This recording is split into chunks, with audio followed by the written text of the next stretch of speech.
She punched herself in the eye and dialed 911. "I'm telling them you beat me unless you sign over the house," I replied. "Smile for the camera." I pointed to the hidden nanny cam recording the whole thing. When the police arrived, they didn't arrest me. They Baker acted her for psychiatric evaluation.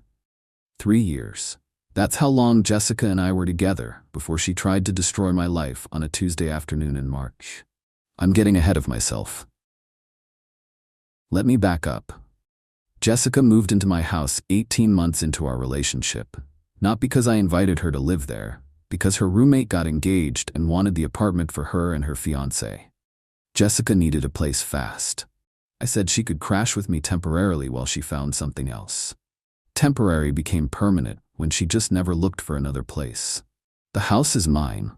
Bought it 6 years ago in a decent suburb outside Tampa, Florida. Mortgage in my name only. She wasn't on any paperwork, paid nothing toward the mortgage. We split utilities and groceries because those were ongoing expenses we both used. But the house?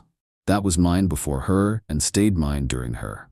She worked as an office manager, made decent money, could have afforded her own place, but why pay rent when you can live mortgage-free in someone else's house?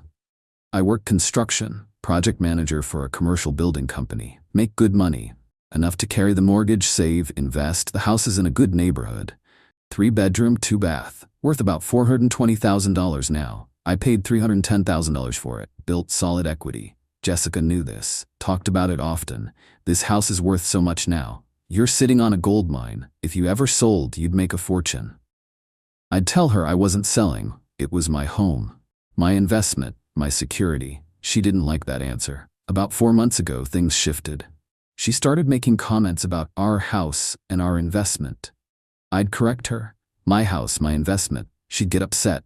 I live here too. That makes it ours. You live here, you don't own here. There's a difference. That's cold. That's reality. Your name isn't on anything. You don't pay the mortgage. You're essentially a tenant who doesn't pay rent. I'm your girlfriend, not a tenant. Then act like a girlfriend who appreciates free housing instead of one who thinks she's entitled to property she didn't buy. These conversations happened maybe once a week. Always the same. She'd push, I'd shut it down, she'd sulk. Then 2 months ago, she started talking about marriage, out of nowhere. We'd never discussed it before. Suddenly it was, when we get married, instead of if. When we get married, will you put my name on the house? We're not engaged. But when we are. Jessica, we've never even talked about getting married. We've been together 3 years. We live together. That's basically married. No, it's not. Other couples our age are engaged. Good for them. She didn't like that either. 3 weeks ago she proposed. To me. Got down on one knee with a ring and everything. I said no. Not because I'm against marriage, but because she proposed for the wrong reasons. She wanted the house. She said as much during the proposal. If we're married, the house becomes community property. We'll truly be partners. I stood there looking at her on one knee, holding a ring, talking about community property. That's why you're proposing? For the house? For us. For our future. The house is part of that. Get up. Is that a yes? That's a no. Get up. She stayed on one knee. You're saying no? I'm saying you're proposing to a house, not a person. So yes, no. She stood, threw the ring box at me. Missed. You're unbelievable. You just proposed to me for equity and property. I'm not the unbelievable one here. She slept on the couch that night. And the next few nights, we barely spoke. 2 weeks ago she moved back into the bedroom, but things were cold. She'd make comments. Must be nice to own property. Some people know how to share. I guess I'm just temporary. I ignored it. Figured she'd get over it or move out. Either worked for me. 1 week ago I installed security cameras. Not because of Jessica, because my neighbor got broken into and it spooked me. I put cameras outside covering the driveway and front door. Put one in the living room covering the main area and front entrance. Nothing in bedrooms or bathrooms, just common areas. The cameras are small, blend into the decor. One looks like a smoke detector. One's hidden in a bookshelf behind some books. They record continuously to cloud storage. Motion-activated notifications on my phone. I didn't tell Jessica about them. Didn't think I needed to. They're in my house, my property, my security decision. That was Tuesday of last week. This Tuesday, everything exploded. I came home from work around 5:30 p.m., normal time. Jessica's car was in the driveway. Normal. I walked in through the front door. Jessica was standing in the living room, looked agitated. She'd been home since 3 p.m. according to her usual schedule. We need to talk. I set down my keys. About what? About us. About this house. About our future. Jessica, we've had this conversation. No. We've had your decision. I haven't had a say. You've had plenty of say, I've just disagreed with you. That's not fair. Life's not fair. I bought this house. It's mine. You living here doesn't change the deed. She crossed her arms. What if I wanted to buy in, pay you for half the equity? You don't have that kind of money. What if I did? You don't. And even if you did, I'm not selling you half my house. So I'm just supposed to live here at your mercy? No security, no ownership? You're supposed to appreciate free housing or find your own place. Those are your options. Her face changed. Something cold moved across it. There's another option. Which is, you could just give me the house. I laughed. Couldn't help it. Give you my house? The one I've paid on for 6 years? The one worth $420,000? Just give it to you? Sign it over, as a gesture of good faith. You've lost your mind. I'm serious. So am I. That's the stupidest thing you've ever said. And you once asked me if microwaves give you cancer while eating Hot Pockets. Don't mock me. Don't ask me to sign over $500,000 in property for nothing. She stared at me. You really won't do it? Not in a million years. Even if I asked nicely? You could beg and the answer would still be no. She nodded slowly. Okay, then I'll make you. Make me? How exactly? She walked to the kitchen, came back with her phone. Last chance. Sign over the house. Get out of my house, Jessica. Your house, for now. She raised her phone, started recording video. Stop. Don't come near me. I wasn't moving. I was still standing by the door where I'd been the whole conversation. Jessica, what are you doing? I said stop, get away from me. I'm not near you. I'm 10 feet away. She lowered the phone, looked at me. Last chance. The house or this gets ugly. Are you threatening me? I'm giving you options. Get out of my house. She smiled. Not a happy smile. A scary one. Wrong answer. Then she punched herself in the face, not a light tap. A full punch. Right eye. Closed fist. I heard the impact. Jesus Christ, what the hell? She hit herself again. Same eye. Harder. Her eye immediately started swelling, turning red. Are you insane? She looked at me, eye already bruising, smiled again, then screamed. Stop hitting me. Please stop. I froze. What? She screamed louder. Someone help me. He's hitting me. I didn't move. Couldn't process what was happening. She pulled out her phone again, dialed 911, put it on speaker. 911, what's your emergency? Jessica's voice changed, crying, panicked. My boyfriend is beating me. Please send help. I'm at 4782 Oakmont Drive. Please hurry. He's going to kill me. The operator started asking questions. Jessica interrupted. Please just send someone. I'm scared. He's so angry. She hung up, looked at me, back to her normal voice, smiled. I'm telling them you beat me unless you sign over the house. Police will be here in about 5 minutes. You have that long to decide. Do it, and I'll tell them it was a misunderstanding. Don't do it, and you're going to jail for domestic violence. Your choice. I stood there. My brain was screaming. This couldn't be real. This wasn't happening. You're framing me. I'm giving you an option. The house or your freedom. Decide fast. You just assaulted yourself on a 911 call. They'll never know that. They'll show up, see my face, see me crying, see you standing over me. Who do you think they'll believe? This is insane. This is business. The house, now, sign it over and I drop the charges. I haven't been charged with anything. You will be, in about 4 minutes. Make your choice. My phone was in my pocket. I could call my lawyer, but police were coming. This was happening fast, too fast. Then I remembered. The cameras. You want the house that bad? I want what I deserve. What you deserve. 3 years. I deserve something for 3 years. You deserve a psychiatric evaluation. Funny. Sign the papers. I have them ready, right here. She pulled folded papers from her back pocket. Pre-printed quitclaim deed forms, already filled out with my name and hers. Just needed signatures and notarization. She'd planned this. This wasn't spontaneous. She'd thought this through. Either had a notary lined up or was planning to forge it. How long have you been planning this? Since you said no to my proposal. Sign it. No. Then you're going to jail. They're going to arrest you. You'll lose your job, your reputation, everything, all because you're too stubborn to share. I could hear sirens in the distance, getting closer. Last chance, she said. Sign or suffer. I looked at her bruised eye, at her smug face, at the papers in her hand. Then I smiled. What's funny? She asked. Smile for the camera. What? I pointed to the bookshelf. Right there, behind the blue book, that's camera 1. Then I pointed to the ceiling. Smoke detector above you? Camera 2. They've been recording this whole time. Every word, every action. You punching yourself, you threatening me. The 911 call, all of it. Her face went white. You're blowing up. Nope, motion activated, cloud storage, already uploaded. You punched yourself and threatened me on camera, in high definition, with audio. She looked at the bookshelf, at the ceiling, back to me. You're lying. Am I? Want to bet your freedom on it? Sirens were right outside now, red and blue lights flashing through the windows. Delete them. Delete the videos. Can't. Cloud storage, already saved. Even if I wanted to, I couldn't delete them fast enough. Heavy knocking on the door. Police! Open up! Jessica looked at the door. At me. At the cameras. She started crying. Real crying this time. You can't show them those. Watch me. More pounding.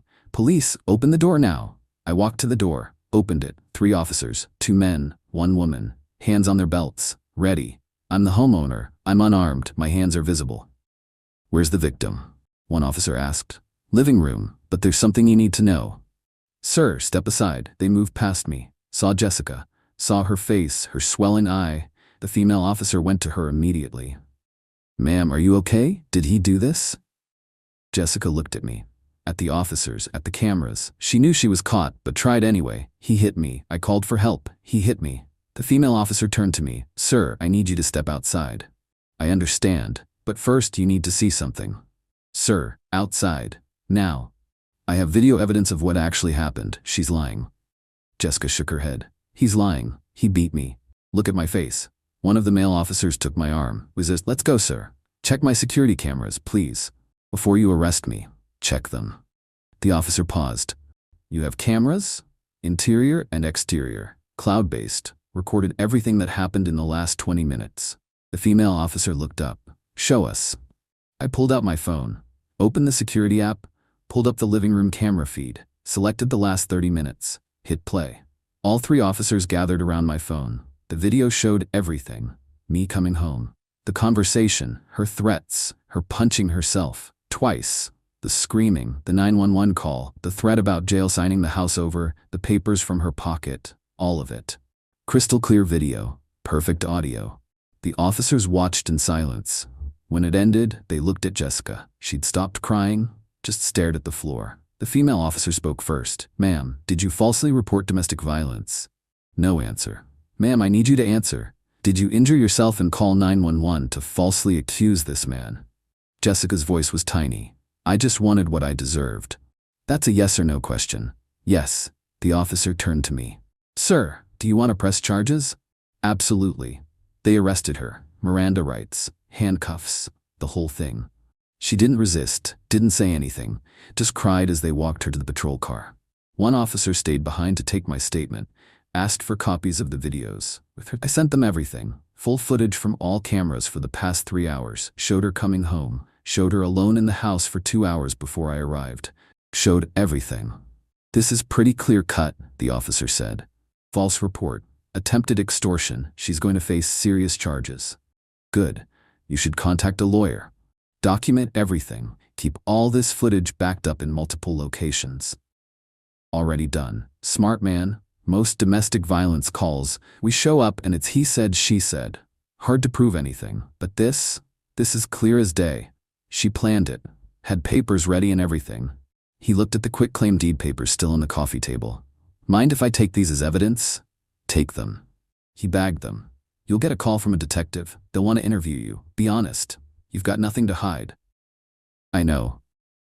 After he left, I sat on my couch, in my house, looking at where Jessica had stood an hour ago and tried to destroy my life. My phone rang. Unknown number. I answered. Is this the homeowner at 4782 Oakmont Drive? Yes. This is Dr. Paresh Malhotra, from County General Hospital's Psychiatric Unit. I'm calling about Jessica Winters. What about her? She was brought in under a Baker Act. That's an involuntary psychiatric evaluation for individuals deemed a danger to themselves or others. The police officers who brought her in recommended it based on her self-harm and delusional behavior. Is she okay? She's physically stable.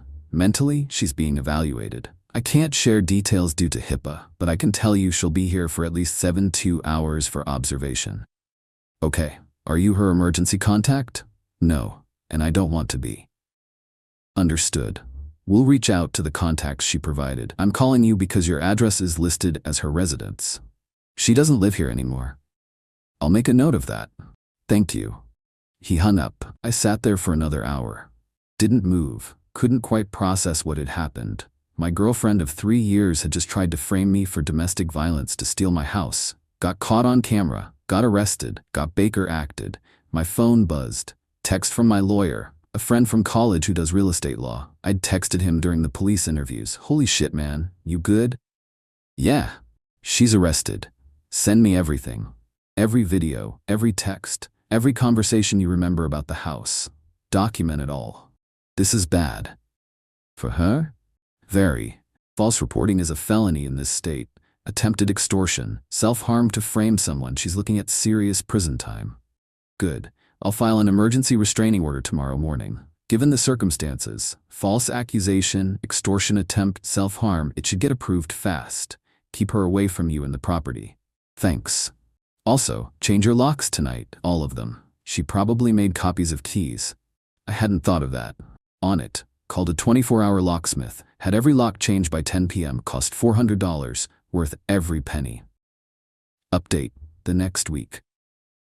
The detective called Thursday, interviewed me for 2 hours, went through every video, every text, every piece of evidence, took my statement, asked about our relationship, about money, about the house, about everything. She really thought this would work? He asked at one point. Apparently. Most false accusers don't punch themselves on camera. Most false accusers don't know there are cameras. Lucky for you, unlucky for her. Very. He closed his notebook. We're charging her with filing a false police report, attempted extortion, and misuse of 911. The state attorney might add more charges. This is clear-cut. What's she looking at? Years. Plural. Filing a false report of domestic violence is a third-degree felony here. Up to 5 years. Extortion is second degree. Up to 15 years. Plus, the Baker Act evaluation might reveal more mental health issues that affect sentencing. So she destroyed her life for a house she couldn't have. People do stupid things for property. I've seen worse. But not much dumber than this. The emergency restraining order got approved Friday. Given the violence and criminal charges, the judge granted it immediately. She couldn't come within 500 feet of me or my property. Couldn't contact me directly or through third parties by any means. Phone, text, email, social media, nothing. Violations meant immediate arrest. Saturday, her mom called me. You ruined my daughter's life. Your daughter tried to ruin mine first. She made a mistake. She committed multiple felonies. She was desperate. You wouldn't help her. Help her steal my house? She lived there. She deserved something. She deserved free housing for 18 months. That's what she got. You're heartless. Your daughter punched herself in the face and called 911 to frame me for a crime I didn't commit. Who's heartless? She hung up. Monday, Jessica got released from the psychiatric hold at County General. They'd evaluated her for 72 hours, determined she wasn't an immediate danger to herself, and cleared her medically. She was then transferred back into police custody on the pending criminal charges. She posted bail the same day, $25,000 bond. She paid $2,500 through a bondsman, according to public records I looked up later. Moved in with her mother immediately after release. Those mutual friends picked sides fast. Most sided with me once they heard what happened. The incident made local news. The details came out during her bail hearing, which is public record. Reporters described what was on the video without showing it. Jessica's reputation was destroyed. By Thursday, she'd been fired from her office manager job. Her employer's name was in the police report, and once the news coverage hit, they terminated her. Too much negative attention. Company didn't want the association. Wednesday of the following week, her lawyer contacted my lawyer. Wanted to discuss a plea deal. My lawyer called me. They're offering to plead guilty to reduced charges in exchange for dropping the extortion and false report charges. What reduced charges? Misuse of 911, filing a false report as a misdemeanor instead of a felony, maybe some probation and community service. No jail time. No, you sure? Trial could take a year or more. This wraps it up fast. I don't care. She tried to destroy my life. I want the felony charges. I want it on her record. I want consequences. Okay, I'll tell them no deal. Good. Thursday, 2 weeks after the incident, I got my house appraised. Not because I wanted to sell, because I wanted documentation of what she'd tried to steal. Appraiser valued it at $435,000, even higher than I thought. The house had appreciated $125,000 from my purchase price. Combined with the mortgage I'd paid down, I had $250,000 in total equity, $250,000. That's what she'd wanted, what she'd tried to extort. I sent the appraisal to the detective. More evidence of what was at stake, more proof of her motive. Friday, 3 weeks after everything, I went on a date. First one since Jessica. Woman named Claire. Met her through work. She knew about the situation. Everyone did. It had been in the local news. Small town. Word spreads. So you're the guy with the cameras, she said over dinner. That's me. Smart move. Lucky move. I installed them a week before she tried this. Pure timing. Still, most guys wouldn't have thought of it. My neighbor got broken into, spooked me. Best decision you ever made. Second best. Best decision was saying no when she proposed. Claire laughed. She proposed to you? For the house, not for me. I said no. That's what started this whole thing. Dodged a bullet, dodged a felony charge. We had a good dinner, talked about normal things, work, hobbies, travel, not about crazy ex-girlfriends who punch themselves. It was nice.